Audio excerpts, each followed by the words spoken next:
Hi hello welcome to pin counter.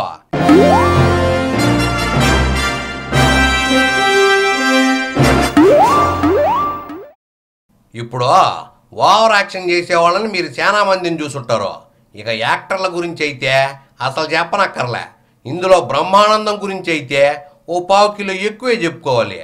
A audio ఫంక్షన్కి వెళ్ళినా రూపాయికి $1 ఓవర్ యాక్షన్ చేస్తాడు. బ్రహ్మి కుళ్ళు కామెడీ యాక్షన్ని మీరు చూడండి. వారేవా ఏమి ఫేసో, అత్తం హీరోలా ఉంది బాసో, వచ్చింది ఆడియో ఫంక్షన్ ఛాన్సో, ఇక లేపెయ్యి దుమ్ము బాసో. బ్రహ్మే, నీ అతి వినయంతో పాటు అతి ఓవర్ యాక్షన్ కూడా చూపించు ఓసారి కామెడీగా. ఎవడు ఫంక్షన్ రా బాబు ఇది? నువ్వు ఇష్టం లేకపోయినా ఇక్కడికి తప్పకొచ్చావని తెలుసు కానీ ఇంక నువ్వు వేసుకో ఎంకమ్మా.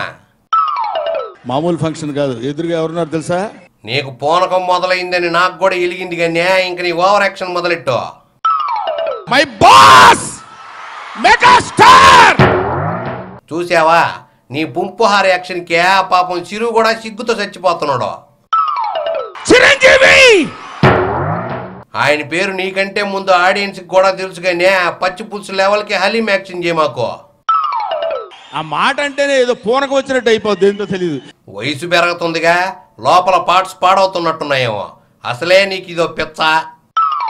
ఇప్పుడు కాదు, 25 years నుంచి. నువ్వు ఈ మాట కూడా 10 ఏళ్ల నుంచి చెప్పి సాగు కొడుతున్నావు. ఏమీ లేకపోయినా నువ్వు ఇట్టాగే చెప్తావని అందరికి తెలుసులే రాజా. దిల్ రాజు గురించి అందరికీ తెలుసు, ఒక అద్భుతమైన ప్రొడ్యూసర్. నీకు డబ్బులు టైంకి ఇవ్వకపోతే ఎట్లాంటి బూతులు తిడతావు కూడా ఇండస్ట్రీలో అందరికీ తెలుసులే. మరీ తెగ్గొట్టకో. ఆల్ హిట్స్ ఇచ్చిన ప్రొడ్యూసర్. మరీ ఎక్కువ చెప్పమాకు రాజా. ఆయన ఫ్లాపుల్ లిస్ట్ తీస్తే కళ్ళు తిరిగి ఆయన కాళ్ళకాడ పడతావు. హీరో మొన్నేదో సినిమాలో ఒక డాన్స్ చేశాడు ఆయన. చూసావా నీ అమాయకత్వం ఎట్టా బయటపడిందో. ఏదో సినిమా అంటూ పొగడాలనుకున్నా అది బూతే అవుద్ది రాజా.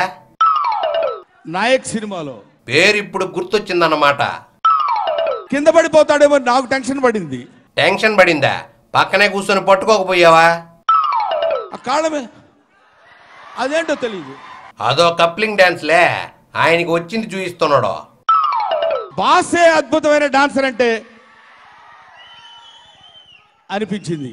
మీ బాసు గొప్ప యాక్టర్ కాబట్టి ఆయన కొడుకు కూడా యాక్టర్ అవడానికి ట్రై చేస్తున్నాడు.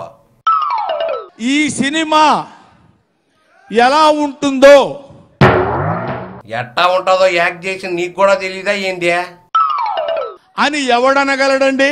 ఈ సినిమా ఎట్టా ఉంటుందో ఎవడనగలడండి. ఏంది బుచ్చికే అర్థం పర్థం లేకుండా మాట్లాడాలంటే నీ తర్వాతే ఎవరైనా. ఎవడు ఎవడు ఎవడు నువ్వు బురదలో బొర్లే యాక్షన్ చేయకుండా స్ట్రైట్ గా 4 ముక్కలు చెప్పి ఇంక ప్యాంటు సర్దుకో. ఎవడనగలడు? ఎవడు? ఓహో, ఇరగదీసి కరగబెట్టడానికి ట్రై చేస్తున్నావు కానీ ఇంక నేను తట్టుకోలేను కానీ ఇంక నువ్వు పోయిరా. మైక్ మహారాజు లగడపాటి మళ్ళీ వచ్చాడు. ఈయన బ్రహ్మీకే యాక్టింగ్ నేర్పగల దిట్ట. నటన ఏంది, ఏకంగా 14 రీళ్లు ఒకేసారి జీవించేస్తాడు. ఈ నట సార్వభౌముడి డైలాగులు ఏందో మనం ఏందాం రండి. లగడా ఇక మొదలెట్టు నీ రగడా. మన రాష్ట్రంలో ఉన్న పరిస్థితి గత కొన్ని సంవత్సరాలు చూస్తూనే ఉన్నాం. ఏముంది చూడడానికి? మీ నాయకుల నటనా కౌశల్యమా? ముఖ్యంగా గత కొన్ని రోజుల నుంచి మనందరికి కూడా వాన పడగానే కప్ప బయటకు వచ్చినట్టు నువ్వు కూడా తెలంగాణ ఉద్యమం హీట్ అందుకోగానే ఓ చెయ్యేస్తావుగా. సమాచారాలు వస్తున్నాయి. ఏం జరిగిపోతాం ఉత్కంఠత అందరిలో కూడా ఉంది. ఏం జరగదనే దూకుడు సినిమాలో మహేష్ బాబు రేంజ్లో చెప్పావు. నీకు ఉత్కంఠ ఏంది? రాష్ట్రం సమైక్యంగా ఉంటుందా, రాష్ట్రం విడిపోతుందా? నువ్వు అంతర్జాతీయ జ్యోతిష్కుడివేగా, నీకు కూడా మ్యాటర్ లేదా ఏంది? విడిపోతే ఎలా విడిపోతుంది? ఆంధ్ర రాయలసీమ ఒక పక్కన, తెలంగాణ ఒక పక్కన విడిపోతుందా? ఎవరి పక్క వాళ్లే దులుపుకోవడం లేదో. ఈ పక్క గురించి ఎవరికేం తెలుసు చెప్పు. హైదరాబాద్ విడిపోతుంది. హైదరాబాద్ ఎక్కడికి పోదు. అదేమన్నా గోల్కొండ ఎక్స్ప్రెస్సా ఏంది? మీరే ఢిల్లీ టు హైదరాబాద్ తిరుగుతా ఉంటారు. లేకపోతే రాయల తెలంగాణ రాయల ఆంధ్రాగా ఏర్పడుతుందా? అబ్బా భలే పేర్లు పెట్టేవే. ఇంకా చాలా మందిలో కూడా ఒక ఆవేదన, ఒక ఆతృత అందరిలో కూడా స్పష్టంగా కనపడింది. ఎర్రకోట మీద మన్మోహన్ సింగ్ మాట్లాడినట్టు ఏం స్పీకుతావు గానీ ఇంక పాయింట్కి రా రాజగోపాల. 2014 జూన్ లోపల కేంద్ర ప్రభుత్వం అలాగే రాష్ట్ర ప్రభుత్వం కాలపరిమితి తీరిపోతుంది కాబట్టి జనం దగ్గరికి మళ్ళీ ఓట్ల కోసం వెళ్ళాలంటే భయం అయిపోతుందా ఏందే? దీని మీద ఏదో నిర్ణయం చేయాలని అటు ప్రభుత్వాలు ఇటు పార్టీలు అలా ప్రజలందరూ కూడా. ప్రజల్ని ఎందుకు మిక్స్ చేస్తావులే? ఎన్నికలు వస్తే గానీ నాయకులకు మూడు రాదని అందరికీ తెలుసు. అదే విషయాన్ని నాకున్న సమాచారం ప్రకారం. నీకున్న సమాచారం ప్రకారం ఏమీ సమాచారం లేదనేది నాకు నీ కళ్ళను చూస్తేనే తెలుస్తుంది.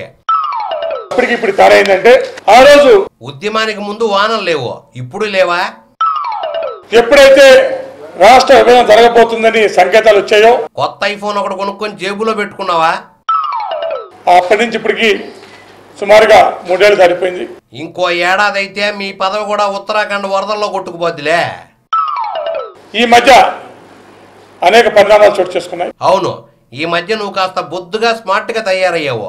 ఏం చేద్దామో ఢిల్లీ నీళ్ళ మాయ. చాలా బాధాకరం, చాలా ఆవేదన. నీ గ్లామర్ పెరిగినా నీకు బాధాకరమేనా? ఏం చేద్దాం గురు, కండ పెరిగినా కూడా కటింగ్ ఇస్తే నేనేం చేయలేను.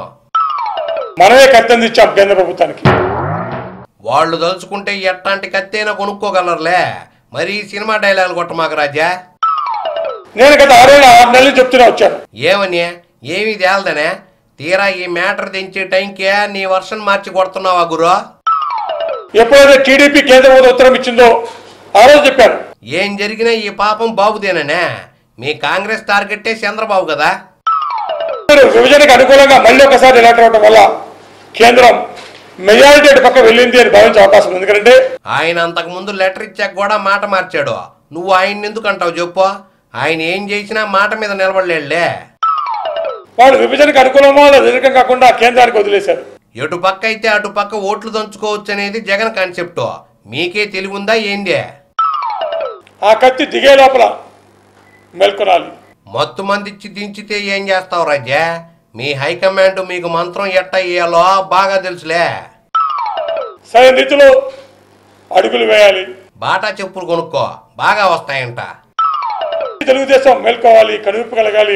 మీ యొక్క ఇచ్చిన ఆ యొక్క విభజన లేఖను విరమించు. వాళ్ళు లేక ఇచ్చినా ఈనట్టే, ఇవ్వకపోయినా ఇచ్చినట్టే. ఇందులో పెద్ద తేడా ఏం లేదులే రాజా. బాబుకే పాలిటిక్స్ నేర్పుతున్నావా ఏంది నువ్వా? స్పీచ్ ఎదిరింది కానీ ఇంక నువ్వు పోయిరా మైక్ రాజా. పిన్ కౌంటర్లో చిన్న బ్రేక్ తీసుకుందాము.